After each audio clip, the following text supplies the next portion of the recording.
পেশেন্টের নাম হচ্ছে মাসুদ আলী লস্কর। ওনার এখন বয়স হচ্ছে 51 বছর। তো ওনার 2023-এ হঠাৎ করে দেখা যায় জিভের এই সাইডটাতে একটা আলসার মতো দেখা যায়। তো আলসার দেখার পরে উনি এখানে এদিক সেদিক করে ট্রিটমেন্ট করতে থাকে। তখন আমরা এখানে একটা বায়োপসি করাই। তো বায়োপসি করাতে দেখা গেল যে ওই জায়গায় ক্যান্সার ধরা পড়লো।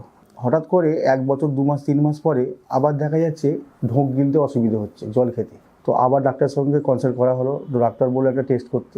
টেস্ট করার পরে দেখা গেল জিভের তলায় একটা আবার গাঁট টাইপের হচ্ছে। তো ওই গাঁটটা হবার পরে সেটাকে টেস্ট করে দেখা গেল যে ওটাও ক্যান্সার। তো যখন দেখা যাচ্ছে জ্বরটা অনেক দিন 20-25 দিন হয়ে যাচ্ছে, তখন আমরা আবার এখানে ব্লাড টেস্ট করার পরে ব্লাডের কিছু সিমটম দেখা যাচ্ছে অনেক উল্টোপাল্টা, মানে ইনফেকশানের জন্য। তখন আবার এখান থেকে মুম্বাই নিয়ে গেলাম। মুম্বাই নিয়ে যেতে ওখানে আবার ডাক্তার দেখে বললো যে টেস্ট করলো, যে সিডি ফিডি যে কোনো করার টেস্ট করার পরে বলছে যে লিভারে একটা প্রবলেম দেখা যাচ্ছে। লিভার থেকে একটা পাইপ বার করা ছিল, ও জল আসছিল।